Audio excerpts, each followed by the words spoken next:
Hello everyone, कैसे हो आप लोग। आई होप आप सब अच्छे होंगे और आपकी पढ़ाई बहुत अच्छी चल रही होंगी। देखिए सीटीईटी में बहुत सारे लोग ना हमेशा फेल हो जाते हैं। वो जो गलती उन्हें नहीं करनी है वही गलती वो करते हैं। जैसे कि अभी बहुत सारे लोग वही गलती कर रहे होंगे। आप लोग अपना सिलेबस एकदम 1 to Z पढ़ने की कंप्लीट करने की कोशिश कर रहे होंगे कि ये भी कर लूँ वो भी कर लूँ, लेकिन टाइम है सिर्फ 2 महीने का और सब्जेक्ट है 5। तो कैसे पूरा सब्जेक्ट कंप्लीट हो पाएगा। जिसने पहली बार पढ़ना शुरू किया, जिसने के 3-4 अटेम्प्ट है, चलो उसको बस रिवीजन करना होगा, उसका तो हो जाएगा। लेकिन जिसका पहला अटेम्प्ट है, अगर उसने बैठ के सिलेबस करना कंप्लीट करना शुरू कर दिया तो तब तो उसका सीटेट निकल गया। क्योंकि CTET is not the exam of completing the syllabus, it is the exam of management of time। अगर ये जो एग्ज़ाम है वो टाइम मैनेजमेंट की एग्ज़ाम है। इसमें अगर आप सोचें कि मैं सिलेबस कंप्लीट कर लूँ, एक एक पॉइंट पढ़ूँ, तो नहीं हो पाएगा।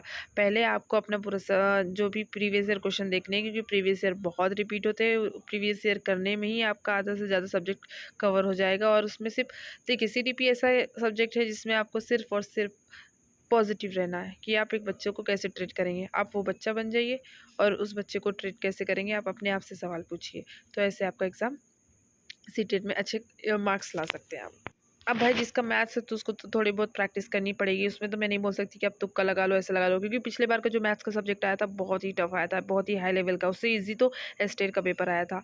और जैसे कि बिहार में जो बीपीएससी टीआरई 3 का एग्जाम आया था वो भी ईजी आया था। लेकिन स्टेट का पेपर 2 का क्वेश्चन उठा कर देख लीजिए। मतलब सीटेट का जो पेपर था साइंस मैथ्स का वो थोड़ा टफ आया था। मैथ्स तो आपको पढ़ना ही पड़ेगा, साइंस हो जाती है। मैराथन देख लीजिए।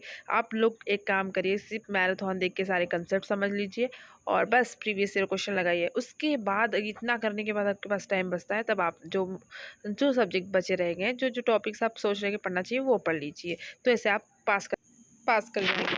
और दूसरी बात ये, जैसे कि आपका एग्ज़ाम को अब देखिए नवंबर तो चला ही गया और दिसंबर तो अक्टूबर तो चला ही गया, समझिए 20 दिन चले गए। अब सिर्फ 10 दिन बचे हैं। तो मान के चलिए कि सिर्फ नवंबर है, दिसंबर में पढ़ना नहीं है, दिसंबर में सिर्फ रिवीजन करना है।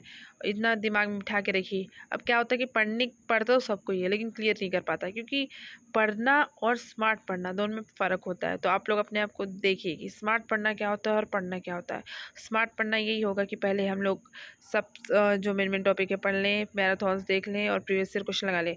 अब उसके बाद जो कुछ बचा है उसको कंप्लीट करें। और जैसे लास्ट 15 दिन बचते हैं उसमें सिर्फ रिवीजन करिए, टॉपिक को बार बार पढ़िए, मल्टीपल रिवीजन कीजिए। सीटेट में यही है कि मल्टीपल रिवीजन कीजिए। वहाँ पे एग्ज़ाम जब देने बैठो तब अपनी मेंटेलिटी रखिए कि आप टीचर है, बच्चों को साथ पॉजिटिव रखना है, बच्चों को तकलीफ नहीं होनी चाहिए, बस बच्चे को तकलीफ नहीं होना चाहिए। बाकी सब एग्ज़ाम निकल जाएंगे, सिर्फ मैथ्स और एसएसटी पढ़ना है।